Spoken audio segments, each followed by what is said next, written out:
Hey, James from Half Sun DSP here, and we are back again with a new plugin as a part of our Reaper universe. So we've got a bit of an ecosystem set up. If you don't know already, it's the Reaper Boost 1K, we've got the Reaper Suite, and now we have the BassReaper. So let's have a look at what this plugin can do. It's, again, a relatively simple plugin, easy to kind of break into small modules, and we'll go through that now. We'll do a walkthrough of all the features and a few little sounds.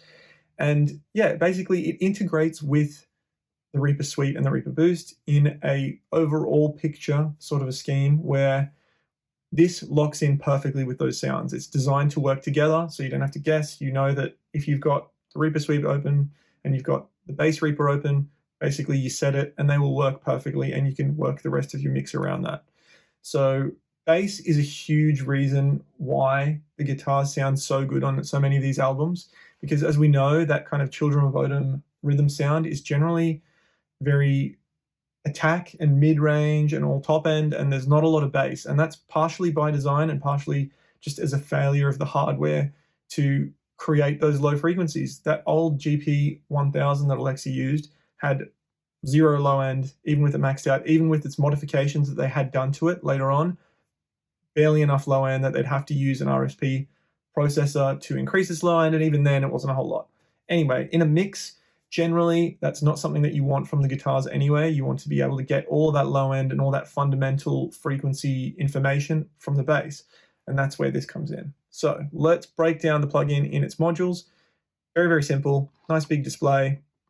We've got a couple of main sections here. So if we go left to right, we've got the 7K drive, which a lot of you may know what pedal that is or what it's based on. It's got some different features, but the tonal character is there. So the good thing with any of these modules in this plugin is you can bypass them and just listen to what the other modules are doing, so you can kind of dial them in individually, independent from each other.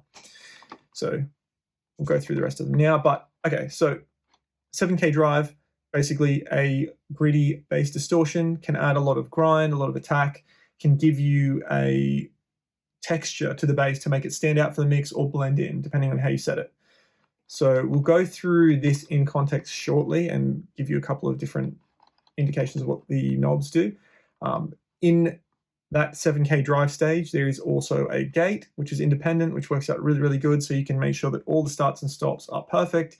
You don't have to go in and automate mutes and silences and that sort of stuff. It cuts perfectly. It's a really, really nice studio gate. It's the same gate that is in the Reaper Suite. So if it works, why not? The next part is a bit of a secret sauce, which a lot of producers will use.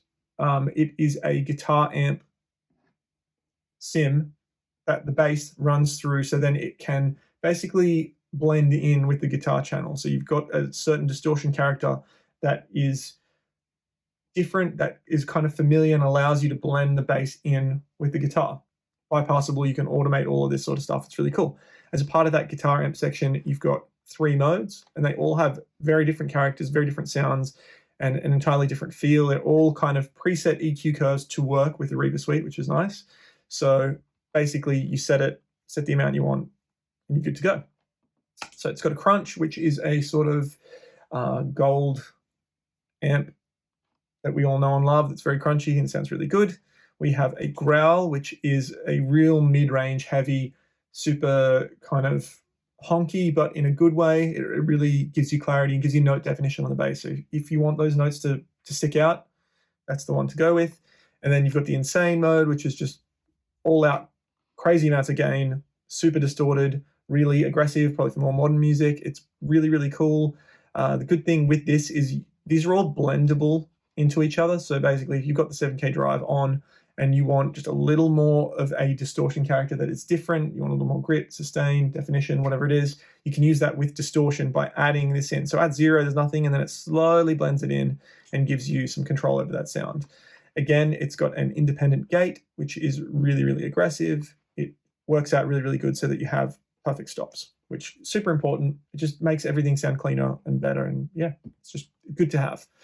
Then we've got the heart of the bass sound, which is the low end. So in this case, we've got it called a sub, and basically it is a compressed, it has some little processing, some harmonic stuff that's really, really interesting. It makes it so that the low end is even controlled. It sounds good, it's clean, and it gives you this really thunderous low end that you can hear on big speakers and studio monitors and stuff. It allows you to dial that in again in parallel, so you can completely take it out if you want essentially no low end, you want it just to kind of be a lo-fi thing, or you can add it in parallel as much or as little as you want.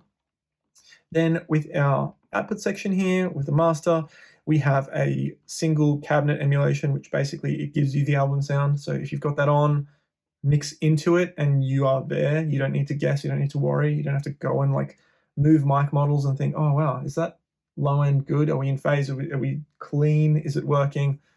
It's just literally on, forget about it. It's great.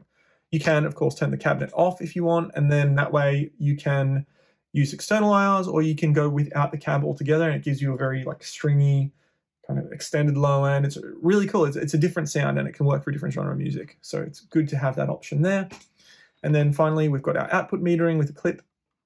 Super simple, just lets you keep, I guess, tabs on everything, make sure that you're not going too crazy with the output. And then we've got our Reaper fellow here.